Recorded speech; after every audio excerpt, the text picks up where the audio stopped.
A poor seamstress and a rich bride. Their worlds were different. Their lives were far apart. But one wedding dress held a secret that would change everything. When a wealthy family discovered what the seamstress had hidden in the dress she made, what happened next shocked everyone. Sit back, relax, and find out as we delve into this emotional story. In the bustling streets of Lagos, there lived a young woman named Grace. She was a seamstress, but not the kind you would find in fancy shops with glass windows and air conditioning. Grace worked from a small wooden table under a faded blue umbrella on the roadside. Her sewing machine was old, the kind that made loud clicking sounds with every stitch. The paint had peeled off in many places, but Grace kept it clean. She kept it working. That machine was all she had. Grace's clothes were simple, often the same dresses she washed and wore again and again. Her sandals were worn out at the edges, but her hands were steady and skilled. When she sewed, every stitch was perfect, every hem was straight, every button was secure. People in the neighborhood knew her well. Grace can fix anything, they would say. Grace never disappoints. Yet despite her skill, Grace barely had enough money to eat. She lived in a single room with a leaking roof. When it rained, she placed buckets on the floor to catch the water. At night, she would lie on her thin mat, listening to the sound of raindrops, whispering prayers into the silence. God, I am trying. Please let tomorrow be better. Her father had died when she was 12. Her mother followed 3 years later. Since then, Grace had been alone, surviving one day at a time, one stitch at a time. One bright afternoon, Grace sat under her umbrella, mending a torn shirt for a customer. The sun was hot, and sweat rolled down her face. She wiped it with the back of her hand and kept working. Suddenly, a shiny black car pulled up beside her. The engine purred softly before it stopped. Grace looked up, surprised. Cars like that did not usually stop in her area. The back door opened, and a woman stepped out. She wore a flowing dress, gold jewelry, and dark sunglasses. Her perfume reached Grace even before she spoke. The woman looked round slowly. Her lips pressed together as if she was not sure she should be there. Then she walked toward Grace. Grace quickly stood up. "Good afternoon, Ma," she said respectfully, wiping her hands on her dress. The woman removed her sunglasses. Her eyes were sharp, searching. "Are you the one they call Grace? The seamstress?" Grace nodded. "Yes, Ma. I am Grace." The woman paused. She looked at the old sewing machine, the wooden table, the torn umbrella. Her face showed doubt. "I have heard people say you sew well," the woman said slowly. "Is that true?" Grace's voice was steady. "Yes, Ma. I do my best. I sew with all my heart." The woman studied her for a long moment. Then she sighed. "My daughter is getting married in 6 weeks. I need a wedding dress. A special one. Beautiful. Perfect. Can you do it?" Grace's heart jumped. A wedding dress. She had sewn many things, but never a wedding dress. Still, she did not let fear show on her face. "Yes, Ma," she said quietly. "I can do it." The woman raised one eyebrow. "Do you know how important this is? My daughter is marrying into one of the richest families in Lagos. Everyone will be watching. If the dress is not perfect, it will be a disgrace." Grace swallowed, but her voice stayed calm. "I understand, Ma. I will make it perfect." The woman reached into her purse and pulled out a folded piece of paper. She handed it to Grace. "This is the design. Study it carefully. I will bring the fabric tomorrow." Grace opened the paper slowly. The design was elegant, detailed, breathtaking. Lace sleeves, a long flowing train, tiny beads along the neckline. It was the most beautiful dress Grace had ever seen. "Thank you, Ma," Grace whispered. "I will not disappoint you." The woman put her sunglasses back on. "You better not," she said coldly. Then she turned and walked back to the car. The driver opened the door for her. The car drove away, leaving a cloud of dust behind. Grace stood there, holding the paper in her hands, her heart beating fast. This was her chance, her one chance to change her life. That evening, Grace sat on her mat, staring at the design by candlelight. The lines, the details, the elegance, everything about it made her both excited and afraid. She touched the paper gently, tracing the shapes with her finger. "I can do this," she whispered to herself. "I have to do this." The next morning, the woman returned. This time, she brought bags filled with the finest fabrics Grace had ever seen. Silk, lace, satin, all of it smooth and shining. There were also boxes of beads, threads, and buttons. The woman placed everything on Grace's table without a word. 6 weeks, the woman said firmly. Not a day more. Grace nodded. Yes, Ma. I will finish on time. The woman left again without smiling. Grace took a deep breath and began. Every morning, she woke up before the sun rose. She worked all day under her umbrella, carefully cutting the fabric, pinning the pieces, stitching them together. Her fingers moved quickly, but her eyes checked every detail. At night, when the streets became quiet and dark, Grace would light her candle and continue sewing. Her back ached, her eyes burned, but she did not stop. One evening, a neighbor, an old woman named Mama Tund, passed by and saw Grace still working. Grace, my child, you'll fall sick, Mama Tund said with concern. You need to rest. Grace looked up and smiled weakly. I cannot rest, Mama. This work is too important.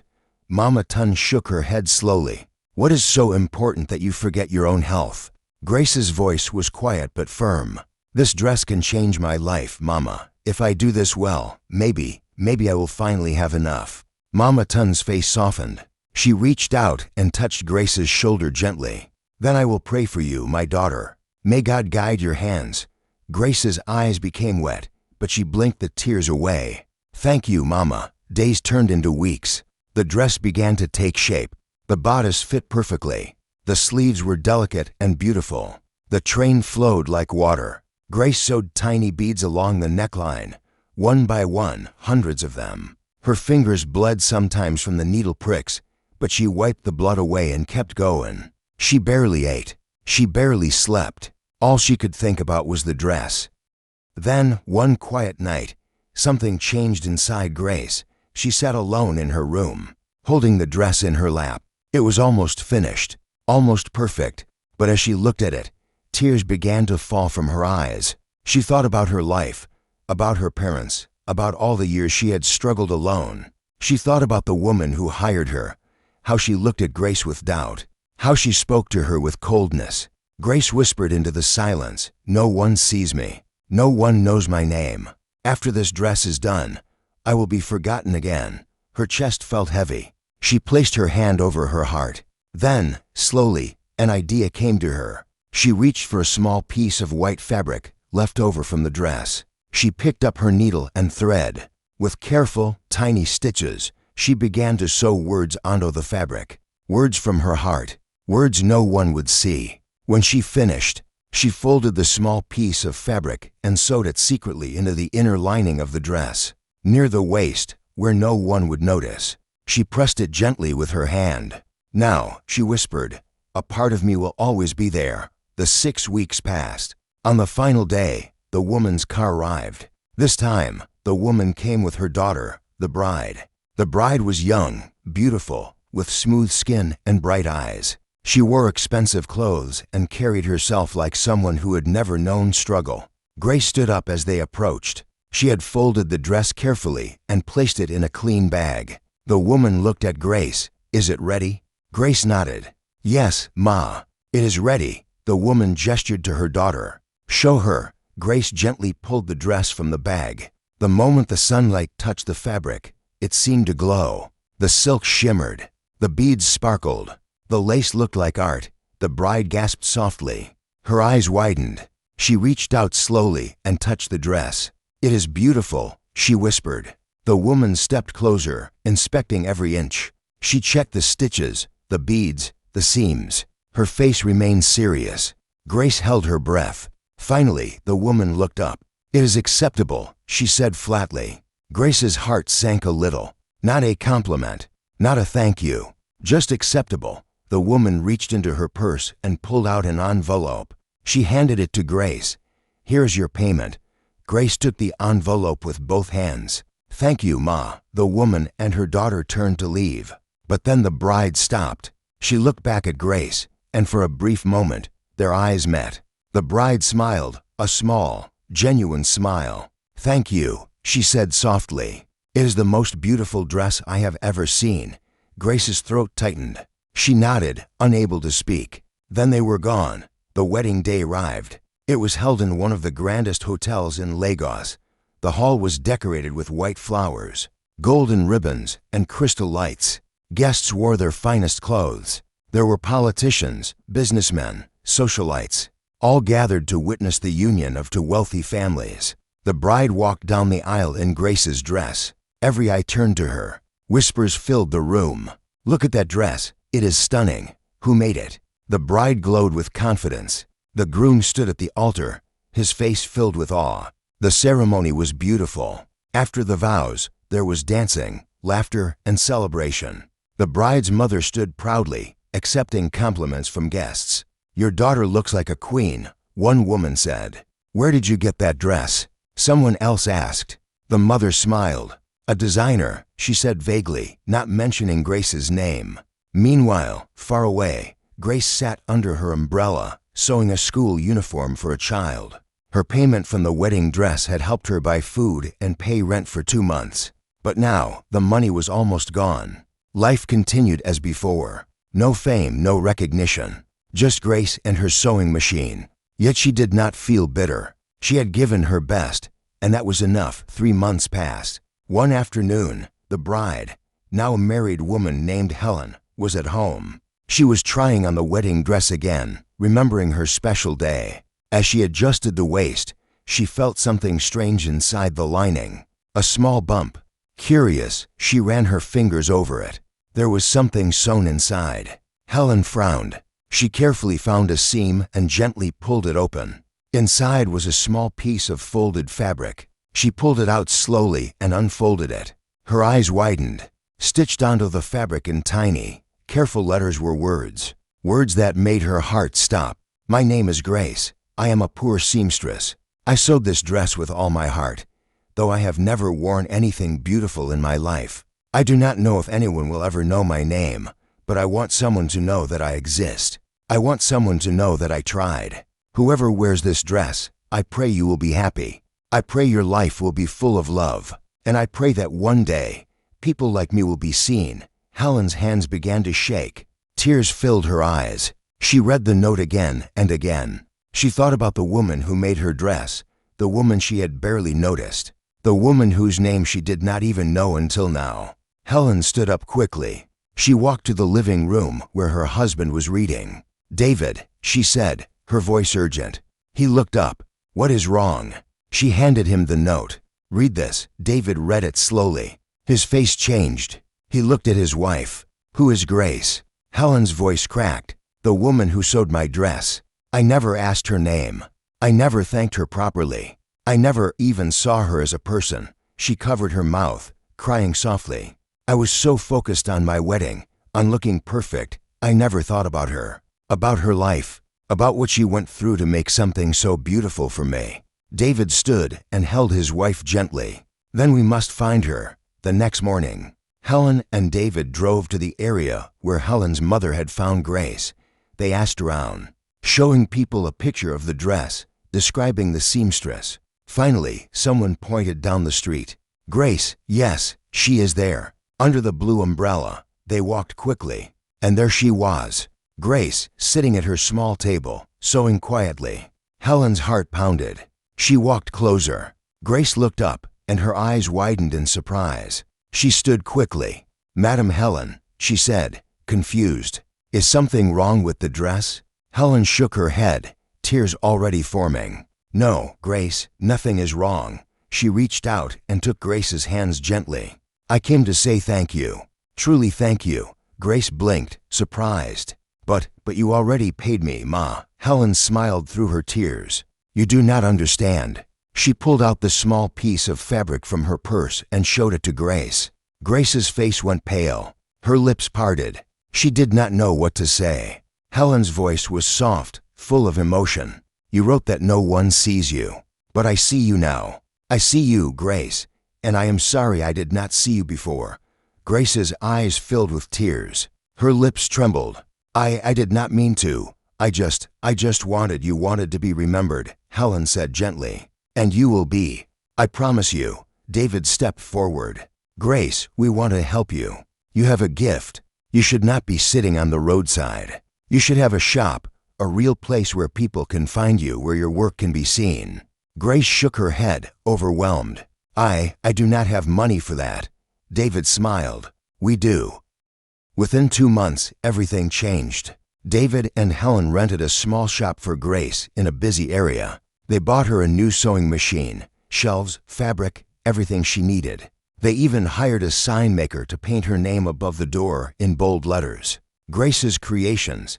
On the opening day, Helen invited friends, family, and even journalists. She stood beside Grace and told everyone the story. The story of the wedding dress. The story of the hidden note. The story of a woman who sewed with her heart. People were moved. Some cried. Others clapped. And from that day forward, Grace's shop was never empty. Orders came in, one after another. Grace hired 2 young girls to help her. She taught them how to sew, how to care for the fabric, how to put love into every stitch. Grace no longer slept on a thin mat in a leaking room. She moved into a small but clean apartment. She bought herself new clothes, new sandals. But she never forgot where she came from.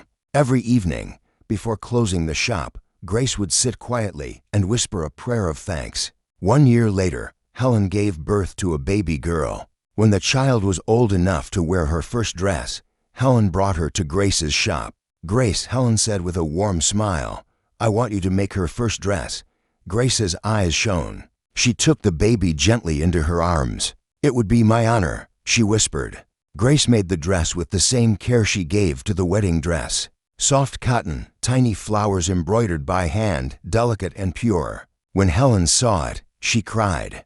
"It is perfect," she said. Grace smiled. "I sewed it with love, just like before." Helen hugged her tightly. "You are not just a seamstress. Grace, you are family." And Grace, who had once been invisible, who had once believed no one would remember her name, now stood in her own shop, surrounded by people who loved her, valued her, and saw her. Not because she was rich, not because she was famous, but because she had a kind heart and hands that created beauty. Years passed. Grace's shop grew. She trained more young women, giving them jobs, teaching them skills, helping them build their own futures. She started a small fund to help other struggling seamstresses in the city. "No one should feel invisible," she would say. "Everyone deserves to be seen." Helen and David remained close friends with Grace. Their children grew up calling her Auntie Grace, and every year, on the anniversary of Helen's wedding, the 3 of them would sit together, drinking tea, laughing, remembering the day that changed everything. But Grace's story did not end there. One afternoon, 5 years after her shop opened, a young girl walked in. She was about 14 years old, thin, with tired eyes and clothes that had been washed too many times. Her feet were bare. She stood at the entrance, hesitating, looking afraid. Grace was cutting fabric at her worktable. She looked up and saw the girl. Something in the girl's face reminded Grace of herself many years ago. Grace put down her scissors and walked toward her slowly. "Hello, my dear," Grace said gently. "How can I help you?" The girl's voice was barely a whisper. "Ma, I heard you teach people how to sew." Grace nodded. "Yes, I do. What is your name?" The girl looked down. "My name is Blessing, Ma." Grace smiled softly. "That is a beautiful name. Come, sit down. Tell me about yourself." Blessing sat carefully on the edge of a chair, her hands folded tightly in her lap. She spoke slowly, her voice shaking. "I live with my aunt. My parents died when I was small. My aunt, she is not kind to me. She makes me work all day, cleaning, cooking, fetching water. She does not send me to school. She says I am useless." Grace's heart tightened. She knelt beside the girl and looked into her eyes. "You are not useless, Blessing. Do you hear me? You are not useless." Blessing's eyes filled with tears. "But I do not know how to do anything, Ma. I cannot read well. I cannot write well. I just want to learn something. I want to be able to take care of myself one day." Grace reached out and held the girl's hands. "Then I will teach you," she said firmly. "You will come here every day. I will teach you how to sew. And when you are ready, I will give you work." Blessing's mouth opened in shock. You will do that for me, Ma." Grace nodded, her eyes warm. "Yes, my child. Someone helped me when I had nothing. Now it is my turn to help you."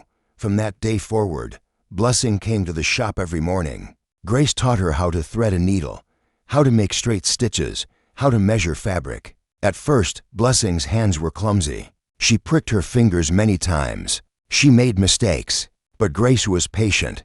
"It is okay," Grace would say. "Even I made mistakes when I started. Try again." Slowly, Blessing began to improve.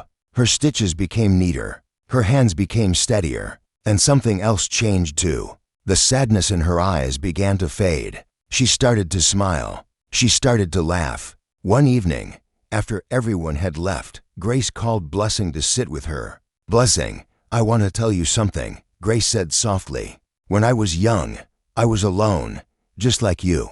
I had no family. I slept on the streets sometimes. I was hungry many times. People looked at me and saw nothing." Blessing listened quietly, her eyes wide. Grace continued, "But I never stopped trying. I never stopped believing that my life could change. And one day, it did. Not because I was special, but because I refused to give up. And because someone saw me and chose to help." She placed her hand on Blessing's shoulder. "You have that same strength inside you. I see it. Do not let anyone make you believe you are worthless. You are valuable. You are important." Tears rolled down Blessing's face. "Thank you, Ma," she whispered. "No one has ever said such things to me before." Grace pulled her close and held her gently. "Then I will say them every day until you believe them." 2 years passed. Blessing became one of Grace's best workers. Her sewing was careful and beautiful. Customers began to request her specifically. "Let Blessing do it," they would say. "She has good hands." Grace watched her grow with pride. One day, Helen came to visit the shop. She had not been there in a few weeks because she had been traveling. When she walked in, she saw Blessing working quietly at a table near the window. Helen walked over to Grace. "Who is that girl?" she asked curiously. Grace smiled. "Her name is Blessing. She came here 2 years ago with nothing. Now look at her." Helen watched Blessing for a moment. Then she turned to Grace, her eyes full of admiration. "You are doing it again," Helen said softly. "You are changing lives." Grace shook her head. "I am only giving her what someone gave me. A chance." Helen's face grew thoughtful. She looked around the shop, at the young women working, laughing, learning. Then she looked back at Grace. "Grace, I have an idea," Helen said slowly. Grace tilted her head. "What kind of idea?" Helen sat down and leaned forward. "What if we expand this? What if we open more shops in other parts of the city? We could train more girls like Blessing, girls who have no hope, no future. We could give them skills, give them work, give them dignity." Grace's eyes widened. "More shops?" Helen nodded excitedly. "Yes, we could call it the Grace Foundation, a place where struggling young women can learn, grow, and build their own futures. David and I will help fund it. But you will lead it." Grace sat back slowly, overwhelmed. I do not know if I can do something that big." Helen reached across and took her hand. "Grace, you were once a woman no one saw. Now you are a woman who sees everyone. You are the perfect person to lead this." Grace's throat tightened. She looked around her shop, at everything she had built. Then she looked at Blessing, working peacefully, her face calm and focused. Grace whispered, "If it will help more girls like her, then yes, I will do it." Within 1 year, the Grace Foundation opened 3 more training centers across Lagos. Each center had sewing machines, fabrics, and skilled teachers. Young women came from all over, many of them orphans, many of them from broken homes, all of them searching for hope. Grace visited each center regularly. She would walk through the rooms, stopping to encourage the girls, correcting their stitches, telling them stories of her own struggles. "Never be ashamed of where you come from," she would say. "Your past does not define your future." The girls loved her. They called her Mama Grace, and whenever she left, they would wave and shout, "Thank you, Mama. God bless you, Mama." One day, a journalist from a major newspaper came to interview Grace. The journalist was a young woman with a notebook and a camera. She sat across from Grace in the original shop and asked, "Grace, you have become well known now. People call you a hero. How does that feel?" Grace smiled humbly. "I am not a hero. I am just a woman who was given a chance, and now I am giving chances to others." The journalist wrote quickly. "But you have changed so many lives. Surely you must feel proud." Grace paused. She looked out the window, her eyes distant. "I feel grateful," she said quietly. "Grateful that God did not forget me. Grateful that someone saw me when I was invisible. I do not take credit for any of this. I am only a vessel." The journalist's eyes softened. "What would you say to young women out there who feel hopeless right now?" Grace looked directly at her, her voice steady and strong. "I would say, do not give up. Even when the world tells you that you are nothing, keep working, keep trying, keep believing. Your breakthrough may be closer than you think. And remember, you are never truly invisible. God sees you, and one day, someone else will too." The interview was published the following week. It spread across the city, then across the country. People read Grace's story and were moved. Donations began to pour into the Grace Foundation. More centers were opened. More girls were trained. Grace's influence grew, but she remained humble. She still woke up early every morning. She still visited the original shop where it all began. She still sat with her sewing machine sometimes, stitching quietly, remembering the days when she had nothing. One evening, Mama Tund, the old neighbor who had prayed for Grace years ago, came to visit. She was much older now, walking slowly with a cane. Grace saw her and rushed to help her sit down. "Mama Tund," Grace said warmly. "It has been so long." Mama Tund smiled, her face wrinkled but her eyes bright. "I came to see you, my daughter. I came to see what God has done." Grace knelt beside her. "Mama, do you remember that night when you found me sewing under the candlelight?" Mama Tund nodded slowly. "I remember. You were so tired, so determined." Grace's voice became soft. "You prayed for me that night. You said, 'May God guide your hands.' I have never forgotten those words." Mama Tund reached out and touched Grace's face gently. "And God did guide your hands, my child. Look at what you have built. Look how many lives you have touched." Tears filled Grace's eyes. "I could not have done it without people like you, Mama. People who saw me when I was nothing." Mama Tund shook her head. "You were never nothing, Grace. You were always something. You just needed someone to remind you." They sat together in silence for a moment, holding hands, to women from different generations, connected by kindness and faith. That night, after everyone had gone home, Grace stood alone in her shop. She walked slowly to the back room, where she kept her old sewing machine, the one she had used on the roadside all those years ago. She had never thrown it away. It sat in the corner, covered with a clean cloth. Grace removed the cloth and ran her fingers over the machine. The paint was still peeling. The metal was still worn, but it was still strong. Grace whispered, "You carried me through the hardest days. You never gave up on me." She sat down and pressed her foot on the pedal. The machine came to life with that familiar clicking sound. Grace smiled. She picked up a small piece of fabric and began to sew. Just a few stitches, nothing important, just a reminder of where she came from. As she sewed, she thought about the wedding dress, the hidden note, the moment Helen found it. She thought about how one small act of honesty had changed everything. She thought about blessing, about the hundreds of other girls who now had hope because someone had shown her kindness. Grace stopped sewing and looked up at the ceiling. "Thank you," she whispered. "Thank you for seeing me. Thank you for using me. Thank you for letting me be a light for others." And in that quiet moment, Grace felt a deep, deep peace. She was no longer the invisible seamstress on the roadside. She was a woman with purpose, a woman with legacy, a woman whose name would be remembered long after she was gone. Not because she was rich, not because she was famous, but because she chose to lift others the way she had been lifted. One evening, as Grace locked up her shop, she stood outside and looked at the sign above the door. Her name, her shop, her life. She smiled softly and whispered, "Thank you, God. You saw me when I thought no one did." A gentle breeze blew past her, warm and kind, like an answer dot in life. We often ignore the people who serve us. We forget their names. We do not ask about their struggles. We take their work and walk away. But every person has a story. Every person has a heart. Grace was poor, but she was not worthless. She was struggling, but she was not invisible. And when Helen took the time to truly see her, both of their lives were changed forever. The story teaches us to treat everyone with respect and kindness, to see the person behind the service, to remember that the hands that serve you may carry dreams, pain, and hope, just like yours. Never look down on anyone. You never know who God will use to bless you, and you never know whose life you can change with just a little bit of kindness. So tell me, what did you learn from this story? Share your thoughts in the comment section. I would love to read from you. Another very interesting story will be uploaded in a few days, so subscribe to the channel and turn on your notification bell so you will be notified immediately I upload the next story. If you enjoyed this one, don't forget to like this video and share it with your friends so others can also learn from it. Thank you so much for watching. God bless you.